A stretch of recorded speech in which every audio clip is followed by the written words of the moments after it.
हरे कृष्णा।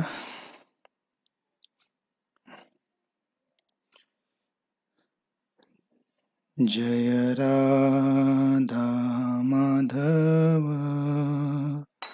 कुंज बिहारी। जय राधा माधव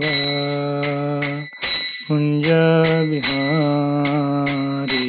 जय राधा माधव कुंज बिहारी। जय राधा माधव कुंज बिहारी।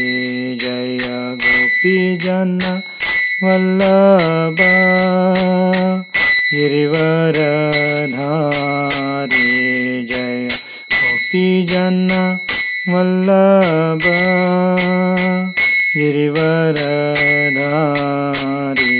जय गोपी जन वल्लभ गिरिवरधारी। जय गोपी जन गिरिवरधारी। यशोदानंदन भजन रंजन। यशोदानंदन भज जन रंजन। यशोदानंदन भज जन रंजन। नंदन व्रज जन रंजन। यशोदानंदन व्रज जन रंजन। जन व्रज जन रंजन।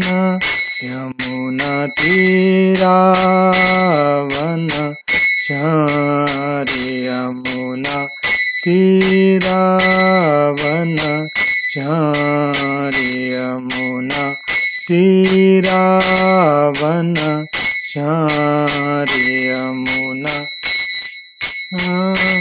वन चारि। जय राधा माधव कुंज बिहारी। जय राधा माधव कुंज बिहारी। जय राधा माधव कुंज बिहारी।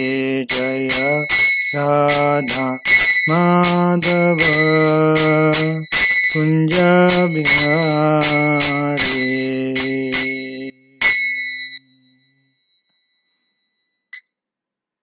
श्री श्री राधा गोपाल भगवान की जय।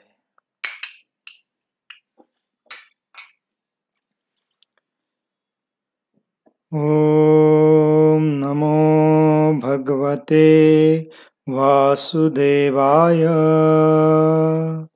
ओम नमो भगवते वासुदेवाय।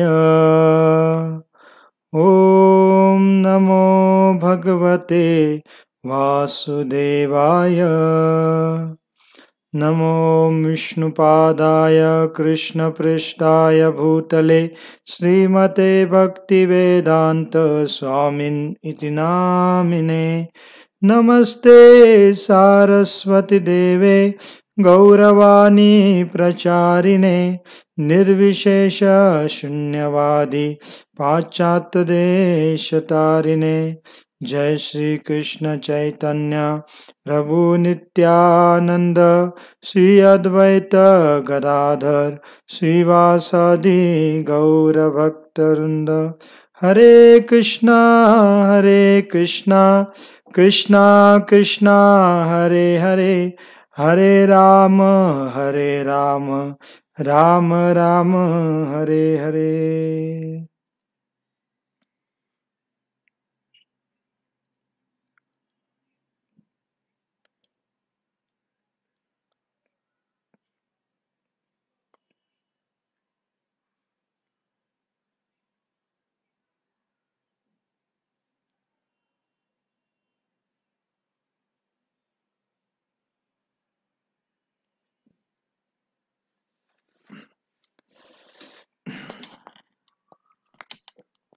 हरे कृष्ण. तर सर्व भक्तांचं पुन्हा एकदा आजच्या आपल्या या भागवतम क्लासमध्ये विशेष स्वागत आहे. तर काल आपण भगवान श्रीकृष्ण आणि शिवजींचं जे युद्ध आहे त्याचा प्रसंग पाहत होतो. तर हे युद्ध कोणत्या लीलेमध्ये घडत आहे, तर कृष्णांचा जो नातू होता अनिरुद्ध, तर त्याला उषा नावाची जी कन्या किंवा मुलगी होती त्यांच्याद्वारे अपहरण करून घेऊन नेलं जातं आणि बाणासुराच्या त्या राजधानीमध्ये अनिरुद्ध जवळजवळ 4 महिने त्या उषा सोबत वास्तव्य करतात. आणि पुन्हा हा बाणासुराला जेव्हा कळतं की आपल्या मुलीसोबत असा एक पुरुष राहत आहे, तर त्यावेळेला तो काय करतो, अनिरुद्धाला बंदी बनवतो. आणि हे जेव्हा यादवगणांना कळतं नारद मुनींच्याद्वारे, तर सर्व यादवगण मिळून बाणासुराची जी राजधानी आहे शोणितपूर त्याच्यावर आक्रमण करतात. आणि आपण काल पाहिलं की मग कशा पद्धतीने युद्ध सुरू झालेलं आहे. तर दोन्ही सेनाचे मिळून जवळजवळ 24 अक्षोणी सेना होती. तर यादवांची 12 अक्षोणी सेना होती आणि बाणासुराची पण 12 अक्षोणी सेना होती. आणि बाणासुराच्या बाजूने कोण लढण्यासाठी आलं होतं? शिवजी, कारण शिवजीने त्याला वरदान दिलं होतं त्याचं रक्षण करण्याचं. मग शिवजीसोबत कार्तिकेय पण आले होते आणि सर्व युद्ध सुरू होतं.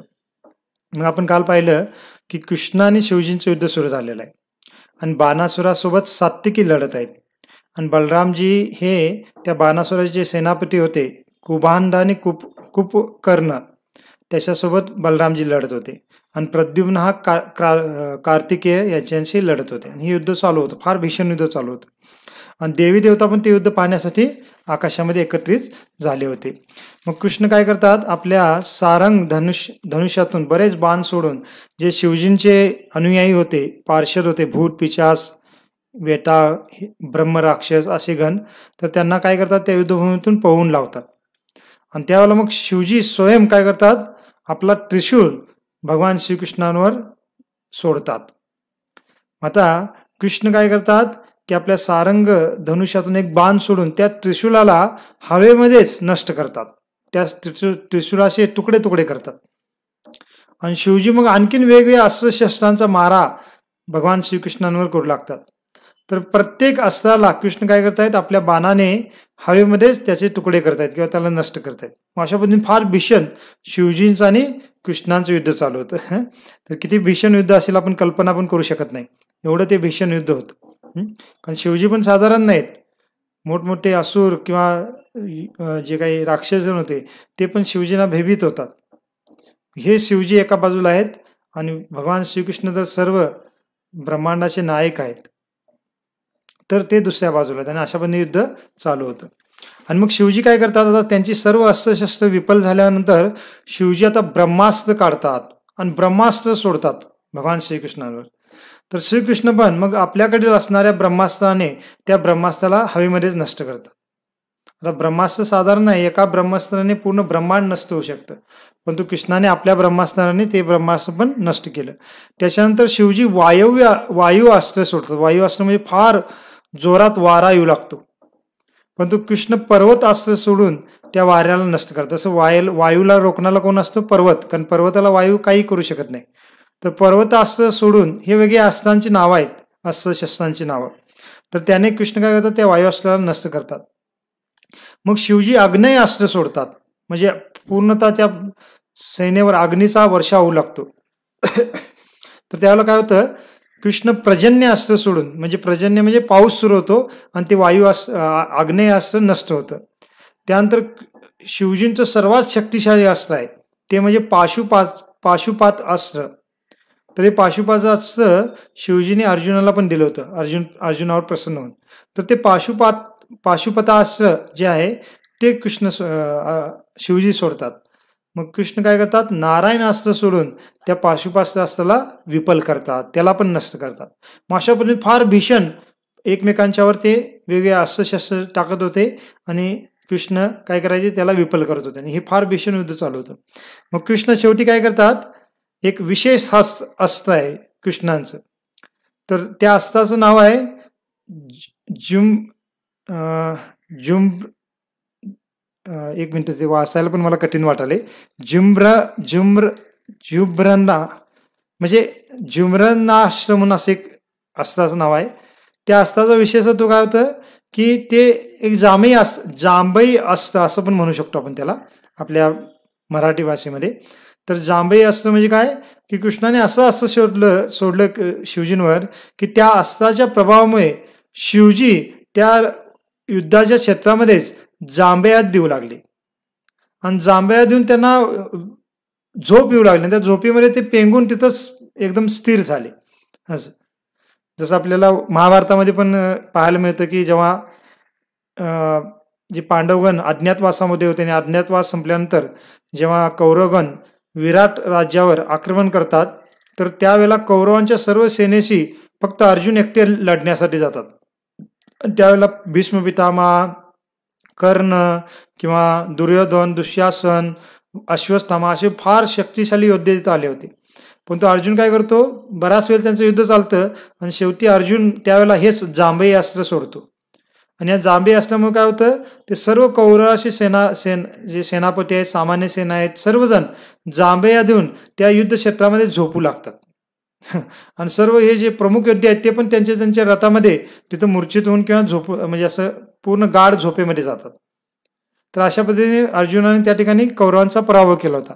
तसंच कृष्णाने इथं शिवजींवर पण हे जांभई अस्त्र सोडलं आणि शिवजी जांभया देत तिथंच खाली बसून किंवा त्या आपल्या नंदी बैलावर बसून ती जांभया देत तिथंच पेंगू लागले किंवा थोड्यात त्यांना झोप येऊ लागली. आणि त्यामुळे कृष्णाचं काय आता त्यांचं शिवजींसोबत युद्ध थांबलं कारण शिवजी आता युद्ध करायला सक्षम नव्हते.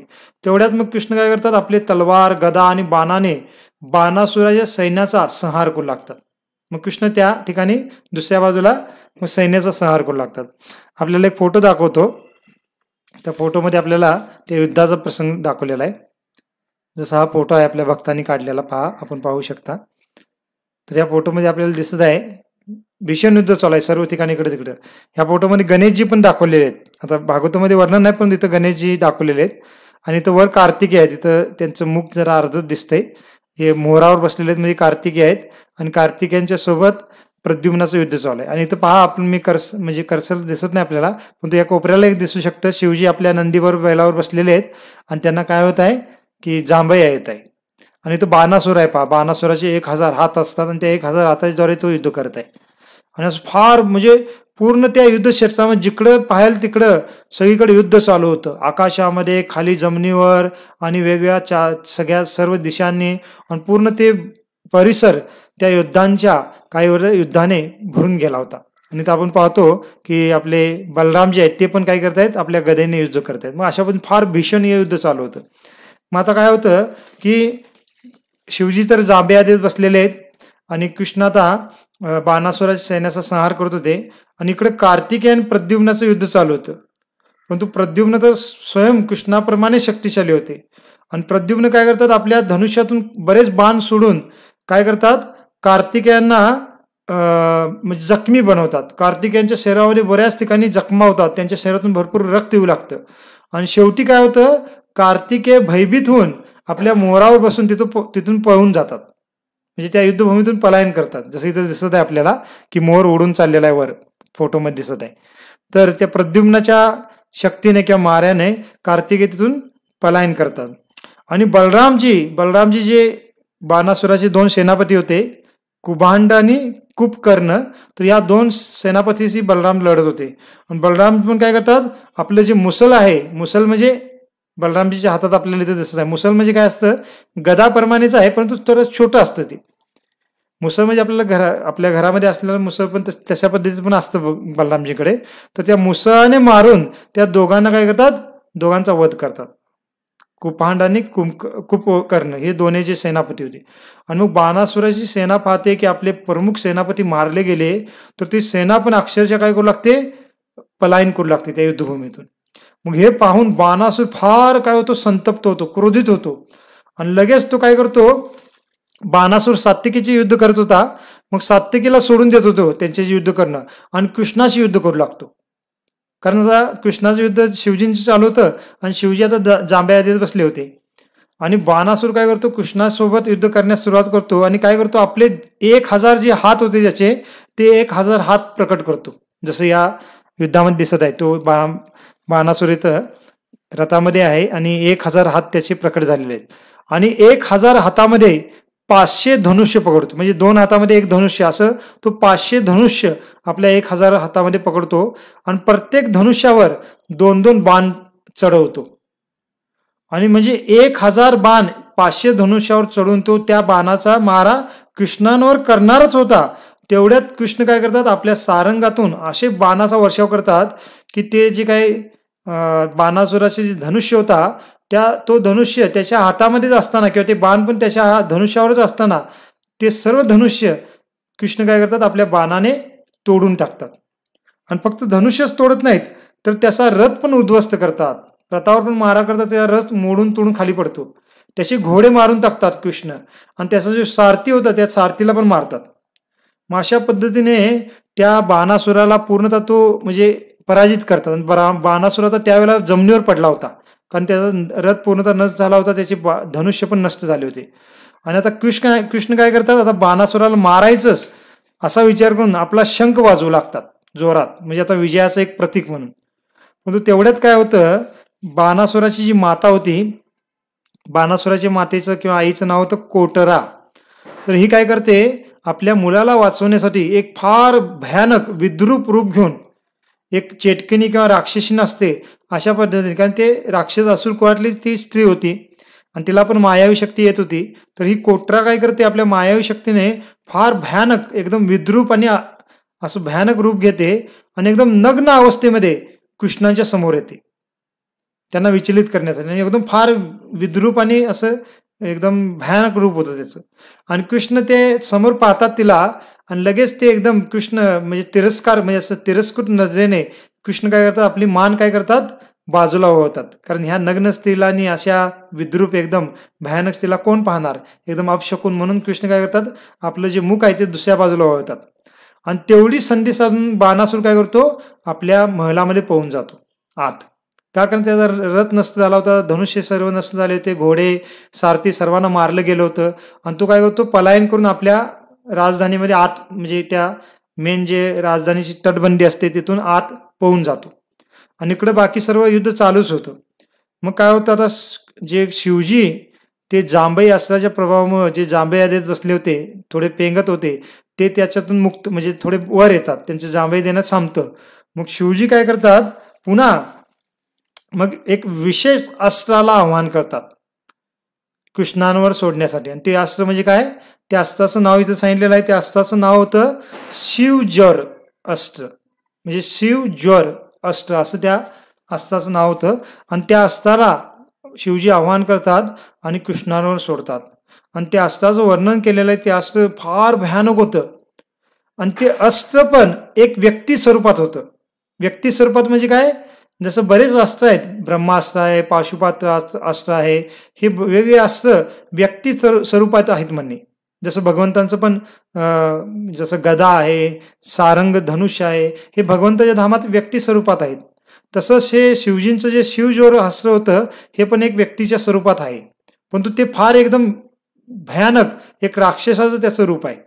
आणि ते जेव्हा शिवज्वर अस्त्र शिवजी कृष्णांवर सोडतात तर त्याचं वर्णन आहे, त्याचं रूप कसं होतं, तर त्या अस्त्राला, ते जे व्यक्ती होता अस्त्र स्वरूपात, त्याला 3 मुखं होती, म्हणजे 3 मस्तकं होती त्याला, आणि 6 हात होते त्याला. आणि त्या मस्तकावर, प्रत्येक मस्तकावर 3-3 डोळे होते. जसं शिवजींना 3 डोळे आहेत तसं त्या अस्त्राच्या मस्तकाला पण 3 डोळे होते, म्हणजे 3 मस्तकावर 3-3 डोळे, म्हणजे एकूण 9 डोळे होते त्याला. परंतु हात किती, पाय किती होते, पाय 3च होते. जसं 3 मस्तक आहेत, 6 हात आहेत, परंतु पाय 3च होते. आणि असं फार विद्रूप त्याचं रूप होतं आणि एकदम भयानक सर्व त्या परिसराला म्हणजे उष्णतेने काय करत, म्हणजे जाळत तो पुढे चालला होता आणि कृष्णांवर तो म्हणजे आघात करण्यासाठी येत होता. मग कृष्ण जेव्हा पाहतात की शिवजीने शिवज्वर सोडलेला आहे, तर कृष्ण काय करतात, आपलं विष्णुज्वर नावाचं एक त्यांचं अस्त्र आहे कृष्णांचं, तर त्या विष्णुज्वराला भगवंत आव्हान करतात आणि त्या शिवज्वरावर सोडतात. आणि मग काय होतं, की जे शिवज्वर आहे ते फार उष्णता निर्माण करत होतं, तर हे विष्णुज्वर काय होतं, फार थंडी किंवा जे काही काय म्हणू शकतो आपलं, म्हणजे एकदम थंड ते अस्त्राचा प्रभाव होता. आणि मग काय होतं, आकाशामध्ये हे दोन्ही अस्त्रांचं युद्ध सुरू होतं. जसं इथं आपल्याला फोटोमध्ये दिसेल, माहित नाही हे फोटो तेच आहे का, ते दिसेल नाही वरचं, परंतु इथं भागवतामध्ये सांगितलेलं आहे की शिवज्वर आणि विष्णुज्वर, कारण विष्णुज्वर पण एक व्यक्ती स्वरूपात, विष्णूंच्या दूताच्या रूपात त्याचं रूप होतं. तर विष्णुज्वर आणि शिवज्वराचं आकाशामध्ये युद्ध सुरू होतं. परंतु थोड्याच वेळात काय होतं की हा जो शिवज्वर आहे विष्णुज्वराच्या प्रभावाने पूर्णतः निष्प्रभ होतो. त्याची उष्णता, त्याचं जे काही धाकता होती, त्याची शक्ती ती पूर्णतः क्षीण होते आणि तो एकदम आक्रोश करू लागतो. कारण कारण विष्णुज्वर आता त्याला मारणारच होता त्या शिवज्वराला. तेवढ्यात तो काय करतो, शिवजींचा आश्रय घेतो, पण शिवजी पण त्याला म्हणजे संरक्षण देऊ शकत नाहीत. कारण विष्णुज्वर त्याला मागं शिवजींचा आश्रय घेतला तरी ते विष्णुज्वर त्याला म्हणजे त्याला मारण्यासाठी मागं लागलेलंच होतं. मग काय होतं, हा जो शिवज्वर आहे त्याला कळतं की आता जर मला वाचायचं असेल तर मी काय केलं पाहिजे, मी कृष्णांचाच आश्रय घेतला पाहिजे, त्याशिवाय मला आता काय अभय मिळणार नाही. आणि मग काय करतो, जो शिवज्वर आहे त्याचे जे स्वामी आहेत शिवजी, त्यांना सोडून तो श्रीकृष्णांच्या समोर येतो आणि श्रीकृष्णांच्या समोर येऊन त्यांना प्रार्थना करू लागतो संरक्षणासाठी, अभय प्रदान करण्यासाठी. आणि फार सुंदर प्रार्थना केलेली आहे. ही प्रार्थना आपण का वाचणार आहोत, कारण कृष्ण पुढे म्हणतात हे प्रार्थना झाल्यानंतर की जो कोणी, हे शिवज्वरा, तुझ्यामध्ये आणि माझ्यामध्ये जे संवाद झालाय, म्हणजे आता श्रीकृष्णाने शिवज्वर याच्यामध्ये जो संवाद होणार आहे, जो कोणी त्या संवादाला ऐकेल किंवा स्मरण करेल, चिंतन करेल, तर त्याच्या जीवनातील काय होईल, सर्व काही भय नष्ट होईल, असं कृष्ण वरदान देत आहेत शिवज्वराच्या प्रती. कारण प्रत्येकाच्या जीवनामध्ये आपण भयभीत आहोत कोणत्या ना कोणत्या कारणाने. एखादा म्हणेल मी आज भयभीत नाहीये, मी फार आनंदित आहे, तर ठीक आहे, आज एखादा व्यक्ती आनंदित असेल, भयभीत नसेल, पण तो उद्या परवा काय घडणार आहे आपल्या जीवनामध्ये कोणालाही माहीत नाही, किंवा काही कालानंतर आपल्यासमोर काय वाढून ठेवलेलं आहे आपल्याला माहीत नाही. आणि बऱ्याच वेळेला हे चढ उतार जीवनामध्ये चालत असतात आणि हे जीवन पूर्णतः भयाने आणि चिंतेने भरलेलं आहे भौतिक जीवन. काल आपण सांगितलं होतं, प्रल्हाद महाराज म्हणतात की या भौतिक जगातले सर्व जीव कसे असतात, असत ग्रहात, सर्व असत गोष्टीमध्ये आसक्त असतात आणि त्यामुळे काय असतं, सदा समुद्विग्न असत ग्रहात. सदा समुद्विग्न, या जीवनातील सर्व जीव नेहमी उद्विग्न असतात, भयभीत असतात, चिंतित असतात, काळजीत असतात, अशी त्यांची स्थिती असते. मग कृष्ण सांगत आहेत की जो कोणी या शिवज्वराचे आणि भगवान श्रीकृष्णांचं जे वक्तव्य, वार्तालाप झालेला आहे, संवाद झालेला आहे, तो ऐकतो, तर तो ह्या भौतिक जगातील भयातून मुक्त होतो. आता पहा, मग शिवज्वर भगवान श्रीकृष्णांची स्तुती कारण संवाद म्हणजे काय की तर भगवंताची स्तुती करतायत ते, आणि भगवंतांची स्तुती श्रवण करणं म्हणजेच आपण आपल्या भयातून मुक्त होतो, आपल्या चिंतेतून, आपल्या पूर्वकर्मातून मुक्त होतो. आणि म्हणून इथं भगवंत असं म्हणतायत. मग आता शिवज्वर जो आहे तो भगवंतांना उद्देशून त्यांची स्तुती करताय कारण त्यांना शरण जाऊन त्यांच्याकडून अभय प्राप्त करण्यासाठी. तर शिवज्वर काय म्हणतो पहा, हे प्रभो, मी तुम्हाला नमन करतो, मी तुम्हाला शरण आलेलो आहे. तुम्ही अनंत शक्तीने संपन्न आणि अखिल प्राणी मात्रांची परमात्मा आहात.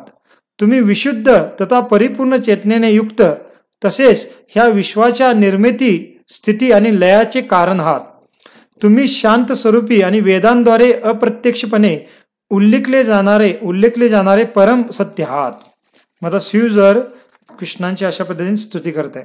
मग याच्यामध्ये आपण बघा, कोणतेही शुद्ध भक्त आहेत भागवतामध्ये, जसं ध्रुव महाराज आहेत, प्रल्हाद महाराज आहेत, अमरीश महाराज आहेत, नारद मुनी आहेत, कुंती महाराणी आहे, भीष्म पितामह, ह्या किती गजेंद्र आहेत, ह्या किती जणांची जर स्तुती आपल्याला भागवतामध्ये पाहायला मिळते. आणि प्रत्येक भागवतामध्ये प्रत्येकजण ही स्तुती करत आहेत, तुम्ही परमात्मा आहात, तुम्ही सर्व कारणाचे कारण आहात, असे बरेच काही, तुम्ही तुमच्याद्वारेच निर्मिती, स्थिती आणि प्रलय होतो, हे सर्व बोललं जातं. आपल्याला वाटेल की हे सारखं पुन्हा पुन्हा तेच का बोललं जातं, तर याचा उद्देश हाच आहे की आपण बऱ्याच वेळेला ऐकून पण आपली तशी भावना नेहमी राहत नाही. आपण मग पुन्हा आणि आपल्या देहात्मबुद्धीमध्ये येऊन आपणच करता आहोत, आपणच भोगता आहोत आणि सर्व काही आपल्या प्रयत्नानेच होतं, असा भावामध्ये येत असतो.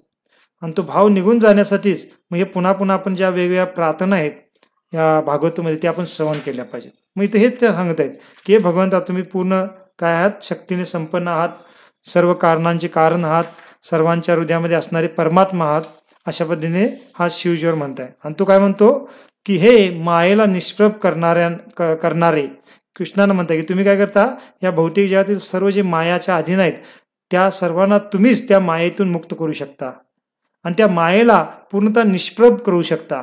तर असे मायाधिपती हे तुम्ही कृष्ण मला काय करा, तुमची शरण प्रदान करा, असं तो कृष्णानं म्हणताय. पुढे आणि काय म्हणतो पहा, तो म्हणतो तुमच्या भयंकर नारायण ज्वराच्या असह्य तेजामुळे मला पराकाष्ठेच्या यातना भोगाव्या लागत आहेत. तुमचा तो ज्वर शीतल असूनही माझ्यासाठी अत्यंत दाहकारक आहे. ध्येयधारी जीव आशा पाशांनी बांधले गेलेले असतात आणि तुमची चरण सेवा करीत नाहीत, तोपर्यंत त्यांना दुःख भोगत राहावेच लागते. मग पहा, हा शिवज्वर फार सुंदर एक तथ्य सांगत आहे भौतिक जगात. ते म्हणजे काय, तो म्हणतो, पहिला तर म्हणतो की तुमच्या विष्णू ज्वराच्या द्वारे मला फार यातना भोगाव्या लागत आहेत. आणि तो विष्णू ज्वर काय, शीतलता आहे, म्हणजे त्याचे जे काही त्याच्यातून बाहेर शीतलता पडत आहे, परंतु तरीही माझ्यासाठी ते दाहकच वाटत आहे, अशी माझी स्थिती झालेली आहे. आणि पुढे म्हणतो ह्या भौतिक जगातील जो जीव असतो तो आशामध्ये बांधलेला आहे. त्याच्या भरपूर आशा आहेत, त्या आशेला अंतच नाहीये आणि भरपूर आशेने तू बांधला गेलेला आहे. आणि त्या आशेला पूर्ण करण्यासाठी तू काय करतो, भरपूर काही धावपळ खटपट करत असतो आणि त्यामुळे तुमची शरण सेवा तो करत नाही, कृष्णाला म्हणतात. आणि जोपर्यंत तो तुमच्या चरणाची शरण घेत नाही, तुमच्या चरणाची सेवा करत नाही, तोपर्यंत त्याला दुःखच भोगावे लागते, असं तो म्हणतो. आणि हे फार एक महत्वपूर्ण तथ्य आहे या भौतिक जगाचं, की प्रत्येक जण पहा या भौतिक जगामध्ये वेगवेगळ्या आशेमध्ये बांधलेला. आशे म्हणजे काय, प्रत्येकांना त्यांच्या वर्तमान स्थितीमध्ये जे काही त्यांना प्राप्त झाले त्याच्यापेक्षा आणखी ज्यादा प्राप्त करायचं आहे आणि त्याच्यामुळे आणखी भरपूर काही गोष्टी त्यांना करायच्या आहेत. आणि ती दुसरी भविष्यातली गोष्ट त्यांनी जे प्राप्त करायची इच्छा केलेली आहे, भविष्यामध्ये ती प्राप्त झाली तरी त्यांच्या आशा नाहीशा होणार नाहीत. मग आता त्याच्या पुढची त्यांना गोष्ट प्राप्त करायची आशा निर्माण होते आणि आशेला काही अंतच नसतो. आणि एक प्रकारे त्याला वाटतं असतं की मी जीवनामध्ये एवढ्या गोष्टी अचीव केल्या, परंतु मूर्ख त्या व्यक्तीला माहीत नसतं मूर्खतेमुळे की त्या गोष्टीने, त्या आशेने तो स्वतः बांधला गेलेला आहे आणि एका गुलामासारखं तो काय करताय, आपलं भौतिक जीवन, मनुष्य जीवन वाया घालवत आहे. आणि तो भगवंताच्या चरणी सेवेला म्हणजे चरणी शरणागत जात नाही आणि जोपर्यंत तो शरण जात नाही तोपर्यंत त्याला दुःख भोगावंच लागतं. तर ही स्थिती आहे भौतिक जीवाची. आणि हे शिवज्वर काय बोलतायत, कृष्णांना म्हणतायत. आणि ते पुढे म्हणतात, झालं हे 2-3-4 श्लोकामध्ये मधले 1-2 श्लोक आहेत, मी सांगितले नाहीत, पण अशा पद्धतीने शिवज्वर काय करतो, भगवंतांना प्रार्थना करतो आणि मग प्रार्थना केल्यानंतर श्रीकृष्ण त्याच्यावर प्रसन्न होतात आणि त्याला म्हणतात की हे शिवज्वरा, मी तुझ्यावर प्रसन्न झालो आहे. तुला माझ्या ज्वरापासून वाटत असलेले भय आता दूर होईल. म्हणजे माझं जे विष्णू ज्वर आहे त्याच्या भयापासून तू आता मुक्त होशील. आणि आपल्या पुढे म्हणतायत बघा, आता आपल्या उभयतांच्या संवादाचे जो कोणी स्मरण करेल त्यालाही कोणतेही भय वाटणार नाही. मग इथं भगवंत ते सांगत आहेत की जो कोणी तू जे आता मला बोललास किंवा मी तुला जे बोलतोय, हे जे संवाद झाला आमचा, याचं जो कोणी स्मरण करेल, चिंतन मनन करेल किंवा श्रवण करेल तर तोही त्याच्या जीवनातील भयातून मुक्त होईल. तर असं इथं कृष्ण त्याला सांगतात. मग काय होतं की कृष्ण त्या शिवज्वराला असं अभय प्रदान केल्यानंतर मग तो शिवज्वर काय करतो, कृष्णांना नमन करतो, प्रणाम करून तिथनं निघून जातो. आणि जसं तो निघून जातो तेवढ्यात काय होतं, हा जो बाणासूर होता तो, एक मिनिट, हा जो बाणासूर होता हा त्याचा रथ भंग झाल्यामुळे, मोडल्यामुळे त्याने तो आपल्या राजधानीमध्ये आत नगरामध्ये पळून गेला होता. मग आता एवढं शिवज्वराचं आणि भगवंतांचं संवाद चालू असताना आणि त्यांचं सर्व काही या गोष्टी चर्चा चालू असताना तेवढ्या वेळेमध्ये हा बाणासूर काय करतो, पुन्हा नवीन रथामध्ये बसून सर्व काही नवीन तयारी करून पुन्हा त्या युद्धभूमीमध्ये येतो युद्धासाठी. आणि होऊन काय करतो, एकदम क्रोधाने पुन्हा आपल्या सहस्र हासाने काय करतो, वेगवेगळी आयुध कृष्णांवर मारू लागतो. ह्या वेळेला मात्र कृष्ण काय करतात, ज्यादा आता विलंब करत नाहीत. कृष्ण आपल्या सुदर्शन चक्राला आवाहन करतात आणि सुदर्शन चक्राच्या द्वारे त्याचे जे 1000 हात होते ते हात छाटण्यास सुरुवात करतात. म्हणजे त्या चक्राने एक एक हात त्याचा कापला जात होता. आणि कसं कापला जात होता, जसं एखादं झाड असतं मोठं आणि त्याला भरपूर फांद्या असतात आणि झाड तोडणारा जो लाकूड तोडे असतो तो जेव्हा एक एक फांदी तोडतो, तर जेव्हा ती फांदी तुटली जाते तर ती कशी खाली धाड दिशी फांदी खाली पडते. तर तशा पद्धतीने याच्या शरीरातले जे 1000 हात होते ते सुदर्शन चक्राच्या द्वारे कापले जात होते आणि ते एक एक हात खाली जमिनीवर पडत होते आणि फार मोठा आवाज येत होता आणि त्याला वेदना पण होत होत्या आणि तो आक्रोश करत होता, परंतु त्याला काहीच करता येत नव्हतं कारण कृष्णांसमोर तो काय करणार. आणि इथंच त्याचा अहंकार नष्ट झाला. का? कारण त्याला पहिला काय इच्छा होती की माझ्यासोबत युद्ध करणारा कोणी नाहीये असं तो म्हणत शिवजींकडे गेला होता. आणि त्यावेळेला शिवजीने त्याला सांगितलं होतं की एक दिवस माझ्यापेक्षा, म्हणजे शिवजी म्हणतात की माझ्यापेक्षाही फार शक्तिशाली एक योद्धा तुला भेटेल आणि तुझा सर्व अहंकार नष्ट करतील ते. आणि कृष्ण इथं तेच करतो, त्याचा अहंकार सर्व नष्ट करतात. त्याचे एक एक हात कृष्ण काय करतात, त्या सुदर्शन चक्राने छाटू लागतात. आणि जेव्हा अशा पद्धतीने त्याचे हात कापले जात होते ते पाहून शिवजींना फार दया येते, कारण शिवजी फार दयाळू आहेत, कृपाळू आहेत. आणि शिवजी ते पाहतात. आता त्यांचं जे शेवटचं अस्त्र होतं शिवज्वर ते पण निष्प्रभ झालं होतं. आता मग शिवजी काय करू शकतात? काहीच करू शकत नव्हते. आणि आपल्या भक्ताची, म्हणजे बाणासूर त्यांचा भक्त होता, तर माझा जो भक्त आहे, माझा उपासना करणारा बाणासूर आहे, याची ही स्थिती होत आहे हे पाहून शिवजींना त्याच्यावर दया येते. आणि मग शिवजी कृष्णांना प्रार्थना करू लागतात. आतापर्यंत युद्ध करत होते, पण आता शेवटी काय करतात, बाणासूर, आता मी जर शिवजी विचार करतात, मी जर कृष्णांना ह्या ठिकाणी थांबवलं नाही, त्यांना प्रार्थना नाही केली, तर आता बाणासुराचा वध निश्चित आहे. असं विचार करून शिवजी कृष्णांची प्रार्थना करू लागतात. का? कारण बाणासुराला रक्षण देण्याचं वचन त्यांनी बाणासुराला दिलं होतं. मग युद्ध करून मी जर त्याचं रक्षण करू शकलो नाही, तर किमान मी कृष्णांना प्रार्थना करून काय करेन, त्यांच्यावर कृपा करण्यासाठी मागणी करेन आणि त्यामुळे कृष्ण काय करतील, त्याला अभय प्रदान करतील. असा विचार करून शिवजी त्यांना प्रार्थना करू लागतात. मग शिवजींच्या पण बऱ्याच प्रार्थना आहेत, श्लोक आहे त्याच्यामध्ये पहिल्या श्लोकामध्ये काय म्हणतात, मी 1-2 श्लोक वाटेन फक्त. शिवजी म्हणाले, एकमेव तुम्हीच परम सत्य आहात. कृष्णानं म्हणतात की हे भगवान, तुम्हीच एकमेव काय आहात, परम सत्य आहात. तुम्हीच परम प्रकाश आणि वेदांमधील गोपनीय ब्रह्म आहात. निर्मल अंतकरणाचे लोक तुम्हाला पाहू शकतात, कारण तुम्ही आकाशामध्ये निष्कलंक आहात. मग असं शिवजी त्यांची प्रशंसा करत आहेत. आणि पुढे काय म्हणतात बघा, हे अकुंठ धाम. अकुंठ म्हणजे वैकुंठाला अकुंठ पण म्हणतात. जसं कुंठ म्हणजे चिंता आणि भय, आणि वैकुंठ म्हणजे ज्या ठिकाणी चिंता किंवा भय नाही असं ठिकाण, आणि त्या वैकुंठाला अकुंठ पण म्हणू शकतो. तर अशा पद्धतीने ते म्हणतात की हे अकुंठ धाम म्हणजे तुम्ही अकुंठ धाममध्ये राहणारे आहात. तुमचा वर्तमान अवतार धर्माच्या रक्षणासाठी आणि अखिल जगताच्या कल्याणासाठी आहे. आम्ही सर्व देवगण तुमच्या कृपेवर आणि अधिकार सत्तेवर अवलंबून राहून सप्त लोकांचे व्यवस्थापन करतो. माफ करा जरा, हे वाक्य मी पुन्हा वाचतो. शिवजी म्हणतात, आम्ही सर्व देवगण तुमच्या कृपेवर आणि अधिकार सत्तेवर अवलंबून राहून सप्त लोकांचे व्यवस्थापन करतो. म्हणजे शिवजी स्पष्टपणे सांगत आहेत की शिवजी म्हणतात, आम्ही सर्व देवगण तुमच्या अधिकार सत्तेवर अवलंबून आहोत आणि तुमच्या कृपेनेच आम्ही काय करतोय, या पूर्ण भौतिक सृष्टीचं व्यवस्थापन करतो. मग असे वेगवेगळ्या श्लोकामध्ये प्रार्थना करत आहेत. आणि शेवटी म्हणतात शिवजी म्हणतात, मी ब्रह्मदेव आणि अन्नदेव आणि शुद्ध चेतनेचे मुनी असे आम्ही सर्वजण तुम्हाला सर्वतोभावे शरण आलेलो आहोत, कारण तुम्ही आमचे प्रिय आत्मा तथा प्रभू आहात. आणि पुढे म्हणतात की हे प्रभू, हा बाणासूर मला फार प्रिय आहे आणि तो माझा निष्ठावान अनुयायी देखील आहे, आणि त्यामुळे कृपा करून तुम्ही काय करा, ह्याला अभय प्रदान करा. हे प्रभू, तुम्ही जशी दैत्यपती प्रल्हादावर कृपा केली होती तशी आता याच्यावरही करा. मग शिवजी कृष्णांना आठवण करून देत आहेत की तुम्हीच काय केलं होतं, नरसिंह रूपामध्ये प्रल्हाद महाराजांवर फार कृपा केली होती, तर तशीच या बाणासुरावर पण कृपा करा. कारण हा बाणासूर कोण आहे, प्रल्हाद महाराजांच्या वंशामध्येच आलेला आहे.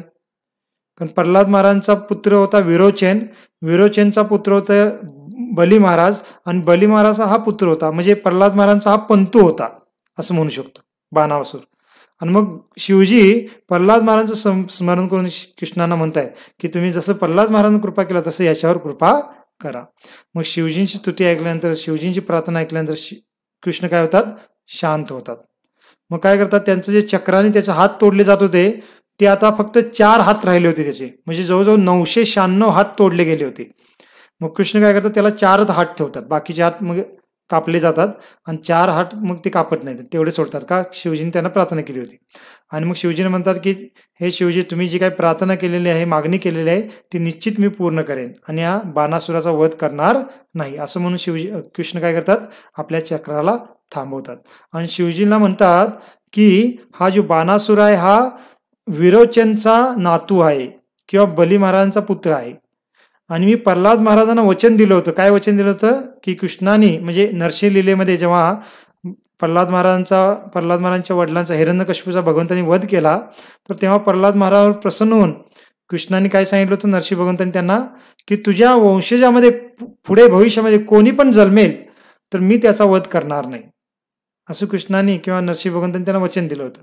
मग त्याचं स्मरण करून शिवजींना ते सांगत आहेत की हा प्रल्हाद महाराजांच्या वंशामध्ये जन्मलाय, तेव्हा मी ह्याचा वध करणार नाही, कारण मी प्रल्हाद महाराजांना वचन दिलं होतं. आणि असं म्हणून ते काय करतात, त्या बाणासुराचा हात फक्त 3-4 हात ठेवून बाकी सर्व हे करून काय करतात, त्याला अभय प्रदान करतात.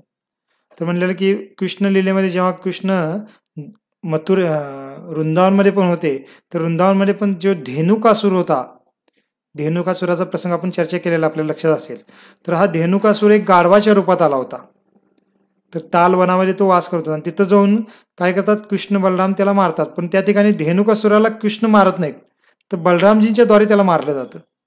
तर तिथं पण आचार्य सांगतात की धेनुकासुराला कृष्ण का मारत नाहीत, कारण तो धेनुकासूर पण प्रल्हाद महाराजांच्याच वंशामध्ये जन्मलेला होता आणि भगवंतांनी तसं वचन दिलं होतं प्रल्हाद महाराजांना, म्हणून कृष्ण स्वतः धेनुकासूरला मारत नाहीत, तर बलरामजींच्या द्वारे मग धेनुकासूरला मारलं जातं.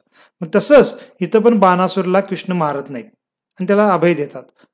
आणि मग शिवजींना म्हणतात की हा बाणासूर त्याच्या शक्तीने फार अहंकारी बनला होता, तर मला त्याचा अहंकार नष्ट करायचा होता, म्हणून मी इथं आलो होतो. तर आता तो काय झालेला आहे, त्याचा अहंकार नष्ट झालेला आहे आणि त्याची सेनेचा पण फार भार झाला होता या पृथ्वीवर, आणि आता काय झालं, त्या सेनेचा पण पूर्णतः नाश झालेला आहे आणि हा जो भार होता तो आता नाहीसा झालेला आहे. आणि पुढे म्हणतात की तुम्ही मला त्याच्याबद्दल प्रार्थना केली असल्यामुळे आता काय होईल की याचे जे 4 हात आहेत, हे 4 हात अबाधित राहतील आणि ह्याला काय होणार नाही, ह्याला वार्धक्य येणार नाही आणि ह्याला मृत्यू पण प्राप्त होणार नाही आणि हा नेहमी तुमचा पार्षद म्हणून काय करेल, तुमची सेवा करत राहील, असं शिवजींना ते वरदान देतात. म्हणजे हा जो बाणासूर आहे ह्याला वार्धक्य येणार नाही, म्हणजे तो म्हातारा होणार नाही, त्याला मृत्यू पण येणार नाही आणि नेहमी तो तुमची काय करेल, तुमचा पार्षद म्हणून सेवा करत राहील. अशा पद्धतीने कृष्ण त्या बाणासुराने शिवजींना पण वरदान देतात. मग हे सर्व संभाषण ऐकल्यानंतर, कृष्णाने आपल्याला अभय प्रदान केलं हे पाहिल्यानंतर बाणासूर पण मग काय होतो, शांत होतो आणि लगेच काय करतो, आपल्या काही मंत्र्यांना सांगून जे अनिरुद्ध आणि उषा ह्यांना त्यांनी जे बंदी केलं होतं अनिरुद्धला आपल्या नगरामध्ये, तर तो काय करतो, फार सुंदर एका रथामध्ये अनिरुद्ध आणि उषाला बसवून बाहेर त्यांच्या समोर आणतो, कृष्णांच्या समोर, आणि कृष्णांना काय करतो, तो प्रदान करतो किंवा भेट म्हणून देतो, म्हणजे सुपूर्द करतो कृष्णांच्याकडे, की ठीक आहे, आता मी हा विवाह मान्य करतो आणि माझी कन्या तुमच्या मुलाला मी त्याची पत्नी म्हणून द्यायला तयार आहे. आणि मग अशा पद्धतीने काय होतं, फार सुंदर पद्धतीने ह्या युद्धाचा समारोप होतो. सुंदर म्हणजे पूर्णच त्या बाणासुराच्या सेनेचा नाश झाला, बाणासुराचा जो अहंकार होता तो पण नष्ट झाला आणि आता त्याच्यातल्या हृदयातील जी आसुर भावना पण नष्ट झालेली आहे आणि तो भगवंतांचा पण आणि शिवजींचा पण आता अनुयायी बनला. आणि त्यामुळे त्यांनी अनिरुद्ध आणि उषाला काय केलं, आता कृष्णांच्या स्वाधीन केलं. मग कृष्ण आणि यादव सेना पण फार प्रसन्न होते. यादव सेना एकदम विजयाचा आनंद व्यक्त करू लागते आणि मग काय होतं, एका फार सुंदर अशा रथामध्ये अनिरुद्ध आणि उषा यांना बसवून त्यांचा रथ यादव सेनाच्या एकदम अग्रभागी ठेवून सर्व यादव सेना आनंदाने मग त्या शोणितपुरातून द्वारकेकडे येऊ लागते. आणि द्वारकेमध्ये ही सेना पोहोचण्याच्या अगोदरच त्यांना निरोप किंवा माहिती कळाली होती की आपल्या यादव सेनाने बाणासुराच्या सेनेचा नाश केलेला आहे, त्याला पराभूत केलेला आहे आणि कृष्ण, अनिरुद्ध आणि उषा यांना घेऊन येत आहेत. हे कळल्यानंतर द्वारकावासी फार प्रसन्न होतात आणि या सर्व सेनेचं, कृष्णांचं स्वागत करण्यासाठी मग द्वारका नगरी आणखी पुन्हा एकदा सजवली जाते.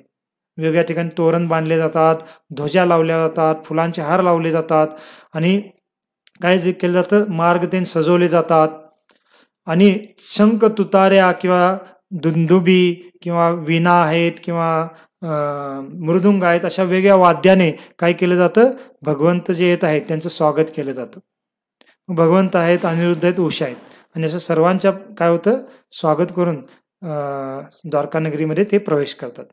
मग इथं हा प्रसंग पूर्ण होतो आणि मग शेवटी पहा, सुखदेव गोस्वामी ह्या प्रसंगाची पण फलश्रुती सांगत आहेत की हा प्रसंग किती महत्वपूर्ण आहे. ते म्हणतात, जो कोणी प्रातःकाळी उठतो आणि भगवान श्रीकृष्णाने शिवजींच्या या युद्धाचा प्रसंग श्रवण करतो किंवा स्मरण करतो आणि ह्या प्रसंगामध्ये कृष्णाने जे काही विजय प्राप्त केलेला आहे शिवजींच्यावर, ह्या प्रसंगाचं जो कोणी स्मरण करतो, चिंतन करतो किंवा श्रवण करतो, तर काय होतं, त्याच्या जीवनामध्ये तो कधीही पराभूत होत नाही, असं सुखदेव म्हणतात. सुखदेव गोस्वामी म्हणतात पराभूत होत नाही म्हणजे त्याच्या कोणत्याही कार्यामध्ये त्याला यश येणार, अपयश येणार नाही. पराभूत म्हणजे आपल्या कुठल्याही कार्यामध्ये आपल्याला अपयश आलं तर आपण ते एक पराभव झाल्यासारखं आहे. मग इथं म्हणतायत, जो कोणी हा प्रसंग प्रातःकाली उठल्यानंतर, म्हणजे किती बघा, भगवंताचे किती वेगवेगळे प्रसंग आहेत आणि वेगवेगळ्या वेळेला आपण कशा पद्धतीने स्मरण केल्यानंतर आपल्याला काय लाभ होतो ते असं सुखदेव गोस्वामी लाभ सांगत आहेत. जसं आपण समंतक म्हणण्याचा प्रसंग पाहिला होता, त्याच्यामध्ये सुखदेव गोस्वामी सांगतात की जो कोणी हा प्रसंग स्मरण करेल, चिंतन मनन करेल, तर ते काय होईल, त्याच्या जीवनामध्ये जे काही पाप आहे पूर्वजन्मात ते नष्ट होतील आणि त्याच्या जीवनातील जे काही कलंक असतील त्यांच्या दुसऱ्यांच्या द्वारे लावलेले, तर त्या कलंकातून तो मुक्त होईल. तर असे भगवंताच्या लीलेचं किती लाभ आहे पहा, फक्त आपण श्रवण केल्यानंतर. कारण आपल्या जीवनामध्ये किती जर वाईट प्रतिकूल परिस्थिती येत असते आपल्या जीवनामध्ये बऱ्याच कार्यामध्ये यश येत नसतं, भरपूर काय मेहनत करून पण, आणि त्यासाठी भरपूर आपण गाढवासारखं राबत असतो, आपली शक्ती, आपलं धन, आपलं सर्व काही त्याच्यामध्ये लावत असतो, तरी पण आपल्याला त्याच्यामध्ये लाभ होत नसतो, यश येत नसतं. परंतु इथं बघा, ह्या कथा किती लाभदायक आहेत. फक्त श्रवण केल्यानंतर, त्याचं आपण चिंतन मनन केल्यानंतर आपल्या जीवनातील कार्यामध्ये आपल्याला यश येऊ शकतं. याचा अर्थ आपण त्याच्यामध्ये प्रयत्न करत नाही असं नाही, प्रयत्न करू, परंतु ते प्रयत्न करण्यासाठी पण भगवंत आपल्याला शक्ती देतील आणि त्या प्रयत्नाद्वारे शेवटी यश पण देतील. परंतु बऱ्याच लोकांच्या जीवनात भरपूर प्रयत्न करून पण यश येत नाही. का? कारण त्यांचं प्रारब्ध पूर्वकर्म त्यामुळे त्यांना ते मिळत नाही. परंतु अशा पद्धतीने भगवंताच्या कथा आपण जेव्हा श्रवण करतो, स्मरण करतो, तर आपलं प्रारब्ध चेंज होतं. आपल्या जीवनातील काही गोष्टी यशस्वी होत नसतो आपण, तर त्याच्यामध्ये यश प्राप्त होऊ लागतं आपल्याला. तर हे भगवंताच्या कथेचा लाभ आहे. परंतु आजकालच्या लोकांना ते पटत नाही. आणि पहा, आपण किती भाग्यशाली आहोत की गेल्या बऱ्याच कालावधीपासून आपण ह्या रोज कथा श्रवण करत आहोत आणि आपल्या एवढं की प्रभुपादांच्या कृपेने, वैष्णवांच्या कृपेने आपण हा 10वा स्कंद जो आहे भगवान श्रीकृष्णाच्या जे सर्व लीला आहेत त्या जवळजवळ पूर्ण करत आलेलो आहोत. आता हा जो अध्याय हा 63वा अध्याय आहे. एकूण 90 अध्याय आहेत. म्हणजे अजून एक 30-35 अध्याय राहिलेले आहेत आपले. 30 नाही, 25 एक अध्याय, 20-25 अध्याय, ते पण आता काही दिवसात पूर्ण होतील. म्हणजे आपण पहा, गेल्या काही दिवसांमध्ये, कालावधीमध्ये, महिन्यांमध्ये आपण ह्या कृष्णांच्या लीला सर्व वेगळ्या श्रवण करत आहोत आणि ह्याचा किती लाभ झालेला आहे ते आपल्याला पण माहीत नाही. एवढा आपल्या आत्म्याच्या दृष्टिकोनातून बराच लाभ आपल्याला प्राप्त झालेला आहे. तर हे आपल्याला ह्या कथांचा लाभ होत आहे. मग हे सुखदेव गोस्वामी हे फलश्रुती ह्या ठिकाणी सांगतात. मग आता हा प्रसंग पूर्ण होतो. मग त्याचा पुढचा प्रसंग आता 64वा अध्याय सुरू होतो आणि त्या अध्यायामध्ये मग सुखदेव गोस्वामी पुढचा प्रसंग सांगत आहेत. पुढचा प्रसंग काय आहे? आता हा जो पुढचा प्रसंग आहे हा क्रमवारीने नाही, हा पहिला घडलेला आहे. जेव्हा कृष्णांचे जे पुत्र आहेत ते पुत्र लहान होते, म्हणजे तरुण किंवा लहान, की अजून त्यांचा विवाह झाला नव्हता, त्या वेळेचा हा प्रसंग आहे. कारण जो अनिरुद्ध विवाहाचा प्रसंग आपण आता जो पाहिला हा तर आता कृष्णांच्या नातूंचा प्रसंग आहे. पण तो आता पुढे प्रसंग पाहणार आहे हा कृष्णांच्या मुलांच्या संबंधितला प्रसंग आहे. त्यामुळे भागवतमध्ये किंवा काही वैदिक ग्रंथामध्ये क्रमवारी थोडी पुढं मागं असू शकते. त्यामुळे आपण असं विचार करत नाही की हे पहिला केव्हा घडलं किंवा हे नंतर कसं घडलं, असं विचार करू शकत नाही. कारण जे शुद्ध भक्त असतात ते आपल्या भावानुसार कथा सांगत असतात. मग काही कथांच्या क्रमवारीमध्ये थोडं मागं पुढं असू शकतं. मग आत्ताचा हा जो प्रसंग आहे हा थोडा पहिला पूर्वीचा प्रसंग आहे. आणि तो प्रसंग म्हणजे काय, तर ते सुखदेव गोस्वामी परीक्षित महाराज सांगतात की हे राजन, एक दिवस काय झालं की जे कृष्णांचे जे पुत्र होते ते तरुण होते. तर ते एक दिवस वनामध्ये विहार करण्यासाठी एकत्रपणे गेले. मग त्यांच्यामध्ये कोण कोण होतं बरं? तर प्रद्युम्न, कृष्णांचा जो पहिला पुत्र आहे रुक्मिणींचा, तो प्रद्युम्न होते, सांब होता, चारू होता, भानू होता. तर हे चारू पण ह्यांचा रुक्मिणीचा पुत्र आहे. भानू हा सत्यभामाचा पुत्र आहे. तर हे अशा प्रकारे प्रमुख पुत्रांची तर नाव दिल्यात आणि बाकीचे पण पुत्र असणार आहेत. मग असे जे कृष्णांचे पुत्र आहेत ते तरुण पुत्र आहेत आणि वनामध्ये थोडं भ्रमण करण्यासाठी, विहार करण्यासाठी एकत्रपणे जातात. आणि भ्रमण करत असताना त्यांना बरीच ताण लागते आणि ताण लागल्यामुळे काय होतं, मग ते एका त्या वनामध्ये शोधत शोधत एका विहिरीच्या किनारी येतात. परंतु ती विहीर कशी होती? विहीर जरा पडकी अशी विहीर होती आणि एकदम कोरडी विहीर होती. त्या विहिरीमध्ये पाणी नव्हतं अजिबात. आणि जेव्हा ते आत डोकावून पाहतात सर्वजण, तर ते फार एकदम आश्चर्याने ठक्क होतात. का? कारण त्या विहिरीमध्ये पाणी नव्हतं, परंतु त्या विहिरीमध्ये पूर्ण असा एक व्यापून टाकणारा फार मोठा एक सरदा होता. मला म्हणायला जरा कठीण म्हणाले. म्हणजे सरडा असं थोडं मला बोलायला थोडं प्रॉब्लेम आला. तर एक सरडा आपण माहित आहे. तर एक सरडा असतो छोटासा, रानामध्ये त्यांना आपण पाहिला असेल. तो सरडा त्या विहिरीमध्ये होता. परंतु त्याचं रूप कसं होतं? फार मोठा प्रचंड होता तो. म्हणजे साधारण छोटा नव्हता तो. एखाद्या हत्तीपेक्षाही मोठा असा तो सरडा होता. आणि म्हणून तर आश्चर्य, एवढा सरडा मोठा आम्ही कधी पाहिलाच नाही आणि हा या विहिरीमध्ये कसा आला? मग त्या सरड्याला पाहून काय होतं, ह्यांना थोडी दया येते या मुलांना आणि ती काय करू लागतात, त्याला वर काढण्याचा प्रयत्न करू लागतात. मग त्यांच्याकडे काही कातड्याच्या काही दोरी होत्या, रस्सी होत्या, त्या दोरीने त्याला बांधून वर काढण्याचा प्रयत्न करतात. पण भरपूर प्रयत्न करूनही त्या सरड्याला ते वर काढू शकत नाही, कारण तो फार प्रचंड आकाराचा होता आणि त्याच मुलांना ते काढता येत नाही. मग काय करतात ही मुलं, पुन्हा द्वारकेमध्ये येतात आणि कृष्णांना हे सर्व प्रसंग सांगतात की असं असं आम्ही गेलो होतो आणि तिथं फार विशेष एक सरडा पडलेला आहे आणि आम्ही काढण्याचा प्रयत्न केला, पण आम्हाला काढता आला नाही, तर तुम्ही चला म्हणून. मग कृष्णाला ते विनंती करतात आणि कृष्णानंतर सर्व काही माहीतच आहे.